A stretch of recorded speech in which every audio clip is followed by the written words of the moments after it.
여러분 안녕하십니까? 9월 14일 목요일 넘치는 우리 교회 매일 묵상 시작하도록 하겠습니다. 오늘 본문 말씀은 열왕기상 6장 1절부터 13절까지 말씀입니다. 이제 솔로몬이 본격적으로 성전을 건축하기 시작하는 기사가 계속 나옵니다. 성전을 건축을 하고 성전을 봉헌하는 이야기까지 좀 길긴 하지만 그래도 이번 기회에 솔로몬 성전에 대해서 한번 공부해 보는 것도 전 좋다고 생각합니다. 그러니 여러분 빠지지 마시고 계속 그 묵상하시면서 솔로몬 성전이 어떻게 지어졌는가에 대해서 한번 살펴보시면 좋을 것 같습니다. 먼저는 이 솔로몬 성전의 의미를 한번 살펴볼 필요가 있습니다. 신앙적으로 볼 때는 아버지 다윗의 그 간절한 마음, 하나님의 집을 짓고 싶다는 그 마음, 그래서 다 준비해 두었고 솔로몬이 이제 그것을 이제 계획적으로 세우려고 한다라는 의미가 있습니다. 그래서 이제 이동식 성막에 있었던 그 하나님의 궤를, 그 법궤를 이제 고정되어져 있는 하나님의 집에 놓는다라는 이런 의미가 있고요. 또 그냥 역사적으로 볼 것 같으면요, 고대 사회에서 신전을 짓는다는 것 혹은 성전을 짓는다는 건 굉장히 안정적인 상태를 의미했다고 합니다. 그러니까 쉽게 말하면 우리가 항상 이야기하는 그 태평성대를 말하는 거죠. 왜냐하면 전쟁이 있거나 뭐 전염병이 있거나 여러 가지 그 일들이 있으면 이런 대규모 토목공사를 할 수가 없는 거죠.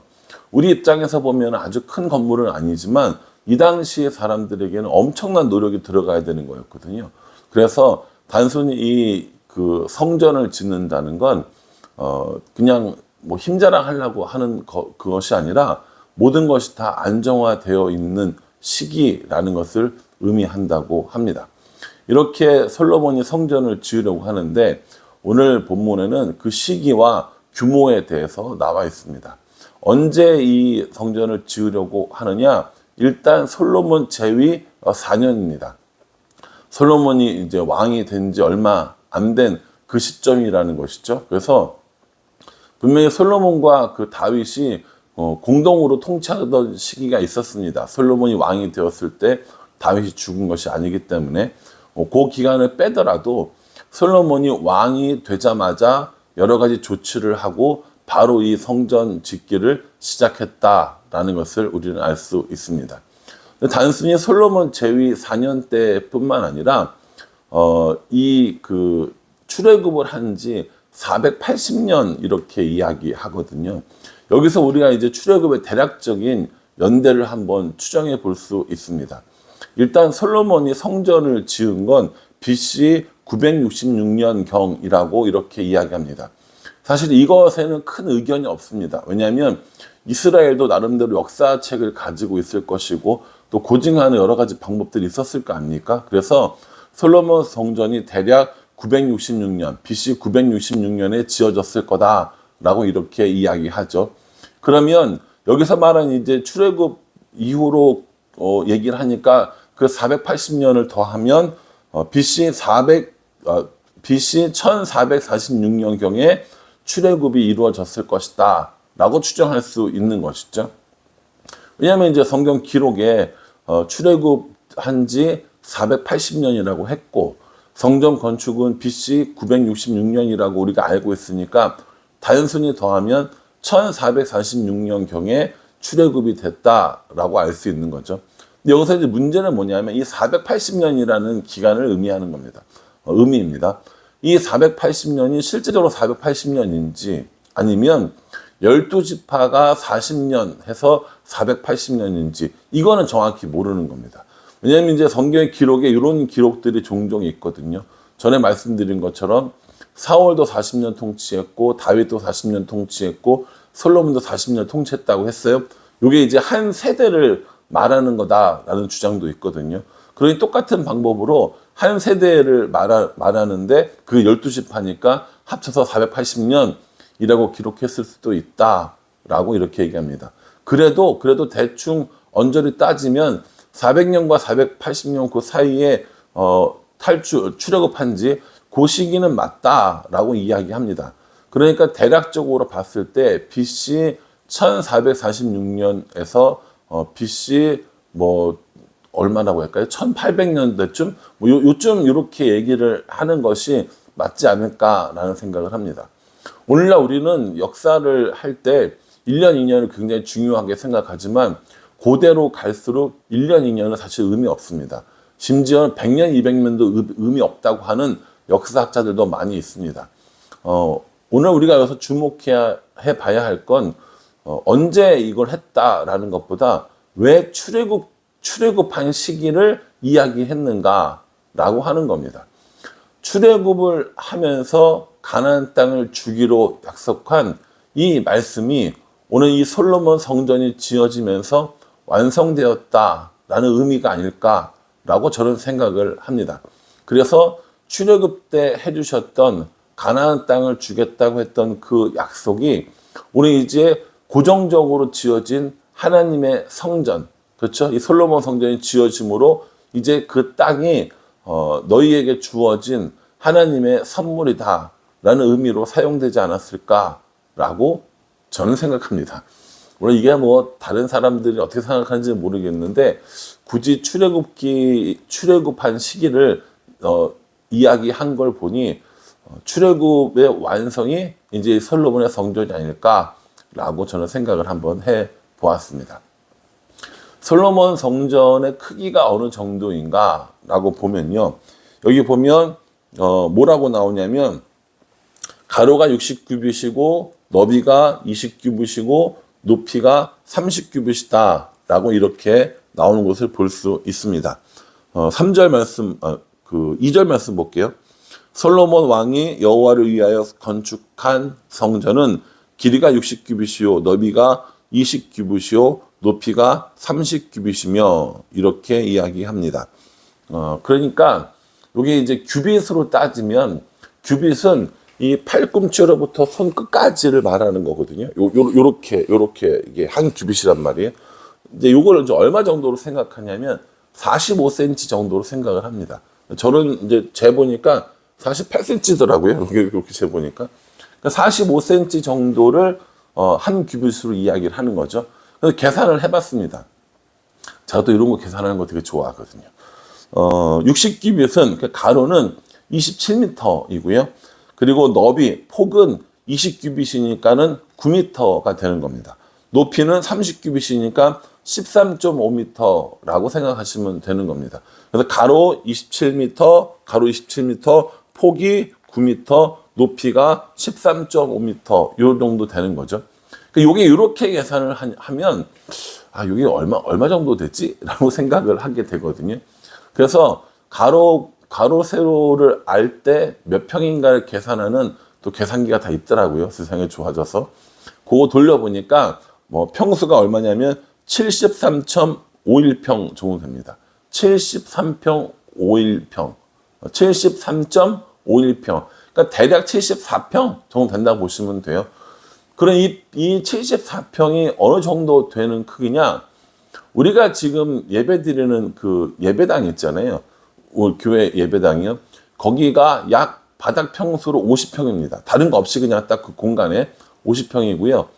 옆에 중고등부실하고 초등부실까지 다 합치면 대략 한 60평 조금 넘는 이 정도 크기거든요.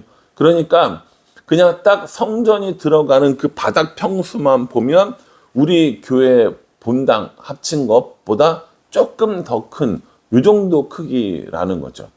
그러니까 생각보다 이게 굉장히 큰 건물은 아니라는 거예요. 근데 주의할 점은 이건 딱 바닥 평수만 말하는 겁니다. 바닥에 있는 이 평수만 말하는 거고요. 거기에 이제 밖에 여러 가지 기구들이 설치가 되거든요. 노재단이라든가, 물두멍이라든가, 이렇게 설치가 되니까 그런 거를 빼고 성전이 세워지는 바닥 평수는 대략 한 74평 정도 된다라고 생각하시면 될 것 같습니다. 이 74평의 건물이 어떻게 만들어지고 어떻게 구조가 되어져 있는가 하는 것이 이제 며칠 동안 우리가 살피고 묵상해야 될 내용입니다. 어쨌든 간에 여러분들이 기억하실 것은 이 74평 정도 되는 대략 우리 본당보다 조금 더 큰 그 바닥에 여호와의 성전을 짓는데 굉장히 화려하고 또 거기에 굉장히 의미가 있는 것들이 들어간다라고 생각하시면 됩니다. 그래서 여러분들과 제가 이걸 이제 공부하면서 좀 이 솔로몬 성전을 이번 기회에 좀 꼼꼼하게 공부를 해보려고 합니다. 그러니 여러분 이 말씀을 묵상하시면서 아 어렵다 무슨 뜻이야 이거 모르겠네 이렇게 생각하지 마시고 함께 솔로몬 성전에 대해서 차근차근 공부해 나간다고 생각하시면 좋을 것 같습니다. 이번 기회에 이렇게 한번 공부해 놓으면요 두고 요 열왕기 상 부분 읽을 때 어떤 내용인지 잘 알게 될 수 있을 겁니다. 이렇게 솔로몬이 성전을 건축하기 시작하니까 하나님께서 솔로몬에게 약속 하나를 해주십니다. 뭐라고 하냐면 12절에 내가 지금 이 성전을 건축하니 내가 만일 내 법도를 따르며 내 율례를 행하며 내 모든 계명을 지켜 그대로 행하면 내가 내 아버지 다윗에게 한 말을 내게 확실히 이룰 것이요 내가 또한 이스라엘 자손 가운데 거하며 내 백성 이스라엘을 버리지 아니하리라. 이렇게 말씀해 주십니다. 다윗 언약을 지키겠다라는 거죠. 다윗 언약은 뭡니까? 다윗의 왕조가 끊이지 않겠다라고 하는 그 약속이지 않습니까? 그것을 이루게 할 것이고 백성 가운데 거할 것이며 그리고 이스라엘을 버리지 않겠다라고 이렇게 약속해 주십니다. 그러니까는 솔로몬이 해야 될 일은 뭐예요? 힘을 기르고 능력을 펼치고 나라를 잘 다스리고 이게 아니라 하나님의 말씀을 잘 따르는 일이었습니다. 그래서 하나님의 여기 보면 법도와 율례와 계명 이렇게 얘기하거든요. 법도와 율례와 계명 다 같은 말이란 말이에요. 하나님이 이야기해 주신 그 말씀을 잘 지키면 하나님께서 강한 나라가 되게 해 주실 것이고요. 또 왕조가 끊이지 않게 해 주실 것이고 하나님이 버리지 않겠노라 라고 이렇게 약속해 주시는 겁니다. 저는 이게 굉장히 중요한 원리라고 생각합니다. 우리가 하나님 말씀을 따르면 하나님께서 하나님의 방법으로 우리를 위해서 일하신다는 겁니다. 여기서 되게 중요한 것이 하나 있다고 생각하는데 하나님 말씀을 지키고 산다라는 건 내 삶의 모든 것들을 다 버리고 교회에만 있고 말씀 읽고 기도하는 일에만 힘을 쏟는다? 이거 아닙니다. 하나님의 말씀을 따르고 하나님의 법도를 지키면 이 세상을 살아가는데 하나님의 방법으로 살아갈 수 있습니다. 하나님께서 필요한 것들을 공급해 주시고요. 필요한 사람들을 만나게 해 주실 겁니다. 그러니 우리가 진짜 이 세상을 살아갈 때 성공적으로 살아가는 방법은 우리의 힘, 우리의 능력, 자기 개발하는 것 이전에 하나님의 말씀을 지키고 살아가는 것, 하나님과 동행하며 살아가는 것, 저는 이거라고 생각합니다. 교회 열심히 나와라, 교회 충성해라, 모든 걸 다 버리고 말씀 읽기와 기도에만 열중해라. 이거 아닙니다. 이거 아니고요. 하나님이 우리에게 그렇게 이야기하지도 않으셨습니다. 하나님이 이 땅에 우리를 살게 하시면서 여러 가지 명령들도 주셨고 법도들도 주셨는데 사실 그건 어려운 일들이 아닙니다. 우리가 살아가는데 최소한의 것들을 규정해 주셨고 그 가운데 그것들을 지키며 살아가는 사람의 성공을 약속해 주신 겁니다. 사랑하는 성도 여러분, 오늘도 성공적인 인생을 살기 위해 열심히 노력하고 계시죠? 좀 더 잘 살기 위해서, 좀 더 부유하고 풍요롭게 살기 위해서 오늘도 우리는 열심히 노력하고 있습니다. 그런데 그 방향이 잘못되었다면 혹은 그 방법이 잘못되었다고 하면 진짜 우리는 하나님이 원하시는 성공을 이루었다고 이야기할 수는 없을 겁니다. 그러니 우리의 성공이 무엇인가 다시 한번 생각해 보고 우리가 그 성공을 이루는 방법과 방향이 올바른지 한번 살펴보는 것.